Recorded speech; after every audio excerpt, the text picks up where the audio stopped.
नमस्ते, आप सभी का स्वागत है मेरे इस चैनल में चिराग एस्ट्रोलॉजी। और हम बात करेंगे नेक्स्ट मंथ की। उससे पहले मैं कहूँगा कि अगर आपने मेरे वीडियोस जो ऑलरेडी नीच राशि में जो मंगल चल रहे हैं उस पे मैंने बनाए हैं, गुरु राहु चांडाल योग पे बनाए हैं, आप ज़रूर देखिए ताकि आपको उसमें से कुछ गाइडेंस मिल सकेगा और उसमें कुछ बेनिफिट हो सकेगा आपको। और दूसरी चीज़ ये है कि आपको अगर आपकी कुंडली नहीं पता है तो कुंडली कैसे देखें पार्ट 1 सिर्फ मेरा एक वीडियो है, वो देखिए ताकि आपको समझ में आए। उसके बाद कोई भी वीडियो देखेंगे तो बेटर रहेगा। सो यहाँ पर हम मंथ ऑफ जून की बात करेंगे, जून महीना कैसा रहेगा। तो मेष के लिए ही सिर्फ बात करेंगे हम यहाँ पर। तो मेष लग्न और राशि के लिए क्या असर होगा। तो मेष लग्न और राशि के लिए जो ग्रहों की स्थिति है जून महीने में, खासकर जून एंड तक की स्थिति है, तो आपके राहु गुरु आप ही के राशि में, आप ही के लग्न में चल रहे हैं, मेष में ही, आपके फर्स्ट हाउस में। उसके बाद आपके सेकंड हाउस वृषभ में बुध हैं जो 7 जून को और वहाँ आ रहे हैं, और फिर 24 जून को वो चले जाएंगे मिथुन में। तो बुध के यहाँ 2 ट्रांजिट हैं, एक तो वृषभ में आ रहे हैं, फिर मिथुन में आ रहे हैं एक ही महीने में। उसके बाद सूर्य जो है वो भी वृषभ में है, 15 ऑलमोस्ट 14 जून को वो ट्रांजिट कर रहे हैं मिथुन में। तो वृषभ से वो भी मिथुन में जाएंगे। सूर्य बुध की युति होगी यहाँ पर, और शुक्र मंगल की युति भी हो रही है, जिस पे हमने लास्ट वीडियो में मतलब बात की थी कि भाई शुक्र मंगल कॉम्बिनेशन कर्क में हो रहा है, नीच राशि में मंगल है और ये कॉम्बिनेशन हो रहा है, तो क्या इफेक्ट है। सो यहाँ पर अब हम बात करेंगे आपके लिए। हाँ, केतु जो है वो आपका सप्तम भाव में है, राहु और गुरु के बिल्कुल सामने। शनि आपका कुंभ में है। सो कुंभ आपका 11th हाउस है, तो वहाँ पर है। और चंद्रमा मंथ एंड में वो हर 1.5-2 दिन में राशि परिवर्तन करते हैं, तो उसके इफेक्ट्स भी आपको मिलते हैं थॉट लेवल पे। सो ये स्थिति है आपके पूरे महीने में, जून महीने में। तो क्या इफेक्ट होगा। देखिए, बुध एक तरफ शुरू में है, महीने की शुरुआत में वो गुरु और राहु के साथ है, और वो 3rd हाउस का मालिक है, साहस पराक्रम का मालिक है, वो आपके जॉब का, आपके लोन का, कर्ज का मालिक है, शत्रु स्थान का मालिक है। और वो ट्रांजिट कर रहा है इस महीने में, और एक तो गुरु राहु से दूर जा रहा है, फिर और आगे चल के सूर्य के साथ चल रहा है। तो सूर्य के साथ ऑलमोस्ट वो साथ में ही है, और इसीलिए वो अस्त का भी हो रहा है। अब बुध की प्रकृति यहाँ समझना ज़रूरी है। बुध जो है वो न्यूट्रल प्लैनेट है, वो जिसके साथ बैठेगा उसके जैसे बिहेव करेगा, उसकी तरह बिहेव करेगा, उसके रिजल्ट्स देने की कोशिश करेगा। ज़रूरी नहीं कि वो वैसे रिजल्ट्स दे, लेकिन बुध जो न्यूट्रल है वो आपको समझना इसलिए क्योंकि आपका 3rd हाउस है। आप जो भी सोचेंगे और उसके हिसाब से जो भी कदम उठाएंगे, वहाँ पर ये बुध का इफ़ेक्ट समझना होगा। क्योंकि पावर सी कदम 10 लोग उठा रहे हैं, लेकिन कौन कितने पावरफुल है, कौन कितने इंटेंस है, एक सोच क्या है किसी की, वो सारी चीज़ें डिपेंड करती है। तो आपके फर्स्ट हाउस में गुरु राहु है, इसीलिए आपको थोड़ा मेंटल स्ट्रेस क्रिएट हुआ है, जो हमने हर बार कहा, और आपकी राशि में है। तो ये चीज़ आपको एक तो मोरली थोड़ा आप को तकलीफ़ चल रही है गुरु राहु के चांडाल योग की, और दूसरी तरफ आपका पराक्रम और साहस भाव का जो मालिक है वो सीधा सीधा सूर्य के साथ जुड़ रहा है। जब तक इन दोनों के साथ था वो ठीक था, लेकिन जब सूर्य से जुड़ता है तो वो ज़्यादातर अस्त का हो जाता है और उसका पावर कम हो जाता है। अब बुधादित्य योग एक अच्छा योग है। बुधादित्य यानी कि बुध और आदित्य यानी सूर्य। सो बुध और सूर्य का योग बहुत अच्छा है, ज़बरदस्त है कॉम्बिनेशन, लेकिन वो सर्टेन डिग्री के बीच में उस योग का बहुत इम्पोर्टेंस है। मतलब वो पावरफुल है अगर वो कुछ डिग्री के हिसाब से दोनों की युति होती है। एक होता है ना कि 2 लोगों के बीच में अगर कोई संधि होती है, कोई युति होती है या दोस्ती होती है, तो कुछ फ्रीक्वेंसी मैच होनी चाहिए, अदरवाइज़ फिर वो जमता नहीं है, फिर अलग हो जाता है। तो वो चीज़ें यहाँ पर भी लागू होती है कि उनकी डिग्री का एक सर्टेन एरिया है, वहाँ वो दायरे में अगर वो दोनों मिलते हैं तो पावरफुल है दोनों, और वो योग बहुत बड़ा राजयोग करता है। लेकिन जब बुध अस्त का हो जाता है, जब वो कोई भी ग्रह ट्रांजिट करता है, तो उसके अंश होते हैं, डिग्री होती है, वो 30 डिग्री क्रॉस होती है, फिर 0 से शुरू होता है। तो यहाँ बुध आपका अस्त का है साहस। अब वो जैसे न्यूट्रल होगा, और मैंने कहा कि वो दूसरों के गुण भी एक्सेप्ट करता है, लेकिन एक्सेप्ट तब करता है जब वो जिंदा होता है, अस्त का नहीं है तब। तो वो अस्त का ग्रह होकर वो सूर्य के गुण, सूर्य का पावर ही इतना ज़्यादा है कि उसमें से कुछ लेना ही मुश्किल है। बट वो अगर बुध लेना चाहे तो भी पॉसिबल नहीं बनेगा, क्योंकि अस्त का है। तो यहाँ आपके साहस में वहाँ प्रॉब्लम्स आएंगे, और क्योंकि सूर्य है तो वहाँ पावर है। उस सेकंड एंड थर्ड हाउस में आपका ट्रांजिट होता रहेगा ये दो स्थान में पूरे महीने में।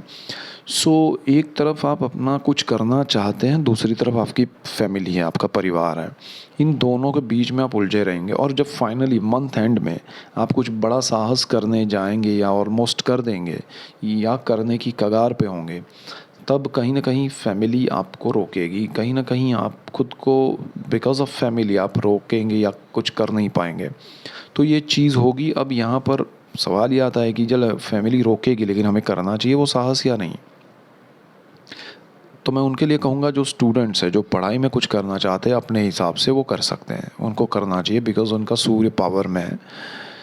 दूसरी चीज़ ये है कि जो लोग जिनके संतान के मामले में निर्णय लेना चाहते हैं, बच्चों के लिए ये मंथ में पर्टिकुलर जून में, तो उनको 14 जून के बाद ये निर्णय में आपको सफलता मिल सकती है। आगे भी मैंने जो स्टूडेंट्स के लिए कहा वो भी 14 जून के बाद है। सो जून में बिफोर 14 आपका बुध और सूर्य जो शुक्र के साथ, शुक्र के घर में है सेकंड हाउस में, वहाँ पर आप थोड़ा कम रिस्क उठाएगा, कोई ज़्यादा बड़े निर्णय मत लीजिएगा। जैसे ही सूर्य बुध ट्रांजिट करके 14 के बाद, वैसे बुध तो आपका आ जाएगा 24 को, लेकिन 14 जून के बाद सूर्य का पावर जो है, उसके बाद आप अपने बच्चों के लिए निर्णय ले सकते हैं। जो स्टूडेंट्स हैं वो अपने निर्णय ले सकते हैं। जो लोग स्टॉक मार्केट में हैं वो डेफिनेट यहाँ ध्यान रखें कि आपको तकलीफ़ हो सकती है, और शेयर बाज़ार में बड़ा इन्वेस्टमेंट ना करें एंटायर मंथ के लिए, तो ज़्यादा अच्छा रहेगा। और लॉन्ग टर्म के इन्वेस्टमेंट आपने किए हुए हैं दैट इज़ ओके, बट अगर शॉर्ट टर्म के लिए अभी कुछ जून महीने में करना चाहते हैं तो नहीं करना चाहिए। लॉन्ग टर्म के इन्वेस्टमेंट करने हैं तो 14 के बाद आप कर सकते हैं। यहाँ पर आपका शुक्र मंगल जो है वो भी कर्क में है, चतुर्थ भाव में है। उस पर मैंने वीडियो बनाया, लेकिन जून के लिए अगर कहूँ तो, और जून के लिए ही बनाया है, तो वो चीज़ें संभालनी है। इसमें आपको बहुत ध्यान रखना पड़ेगा, क्योंकि मंगल नीच राशि में है। आपके सुख में अभाव हो सकता है। आपको जॉब मिल जाएगा, आपको काम मिलेगा, आपको पैसे मिलेंगे, लेकिन वो शांति नहीं मिलेगी, वो सुख नहीं मिलेगा, मन का सुख नहीं मिलेगा। तो वो बेचैनी आपको परेशान करेगी, और जहाँ लग्ज़री होगी वहाँ ज़्यादा तकलीफ़ें होंगी। यानी कि आप जो इन लग्ज़रियस चीज़ों के पीछे कुछ बड़ा भाग रहे हैं या कुछ इन्वेस्ट कर रहे हैं, तो वो चीज़ आपके लिए बहुत ही ध्यान रखने वाली होगी। अगर उन्हीं की वजह से आपको परेशानी हो सकती है, तो थोड़ा ध्यान रखिएगा।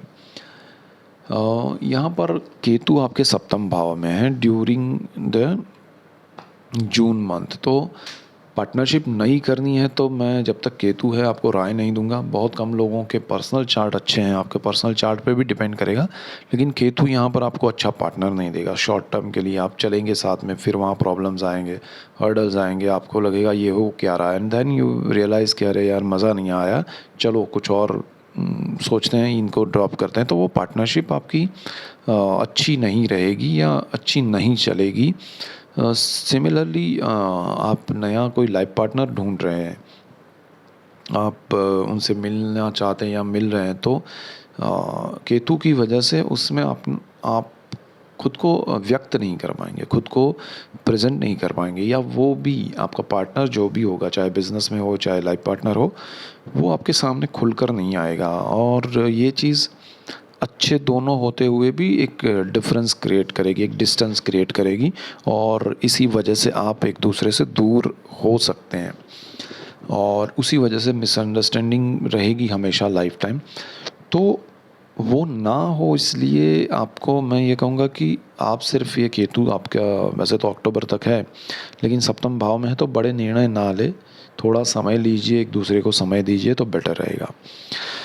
आपका शनि जो है वो 11th हाउस में लॉर्ड ऑफ 11th हाउस है, वहाँ का मालिक है। और ये बहुत अच्छी स्थिति है कि शनि अपने घर में है। तो और मंगल की उच्च दृष्टि आपके कर्मस्थान पे है जो कि शनि का ही घर है। तो आपके लिए इनकम का सोर्स अगर नहीं है तो खुलेगा, है तो बढ़ेगा, आपको बेनिफिट होगा। आपको पैसे आने के लिए रास्ते मिलेंगे, ज़रिए होंगे, खुलेंगे, वो कोई प्रॉब्लम नहीं है। लेकिन आप उसको एन्जॉय नहीं कर पाएंगे। 2-3 वजह उसकी, एक तो जो मैंने कहा बुध और उसकी वजह से, सूर्य की वजह से, दूसरा आपका गुरु राहु की वजह से, तीसरा आपका शुक्र मंगल जो है नीच राशि का मंगल के साथ शुक्र सुख भाव में है वो, और शनि की नीच दृष्टि आपके राशि में और आपके लग्न में पड़ रही है, मेष पर है, शनि की तीसरी दृष्टि है। सो ये चीज़ आपको परेशान करेगी। सो आपके पास पैसे आना या वो सब होना इज़ ओके, बट उसका आनंद मिलना, उसका सुख मिलना, उसके वजह से चैन मिलना, तो वो नहीं होगा। बेचैनी बढ़ेगी, स्ट्रेस रहेगा। तो ये मिक्स मंथ है आपके लिए। और यहाँ पर जब तक ये सिचुएशन में ये सूर्य बुध और शुक्र मंगल का कॉम्बिनेशन जो है वो थोड़ा प्रॉपर ना हो, तब तक थोड़ा आप डबल माइंड रहेंगे। आपको कभी लगेगा ये करें, कभी लगेगा नहीं करें, कभी आपको होगा कि अरे इसमें कुछ हो जाए तो, उसमें कुछ हो जाए तो। लेकिन वैसा कुछ होगा नहीं, बिकॉज़ और ये जनरल है। देखिए, ये आपके लिए हो रहा है, वो सारे मेष लग्न और राशि के लिए हो रहा है। अब आपके पर्सनल चार्ट पे डिपेंड करेगा, आपकी दशाओं पे, कि वो कितना स्ट्रॉन्ग पॉजिटिव या नेगेटिव इफ़ेक्ट होगा। तो वो चीज़ भी आप अपने चार्ट से समझिएगा कि आपके ग्रह अच्छे होने चाहिए, आपकी दशाएं अच्छी होनी चाहिए, तो आपको और बेनिफिट होगा। Otherwise you have to wait.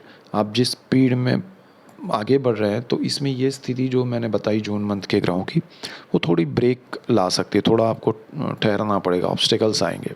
So you have to wait for right time.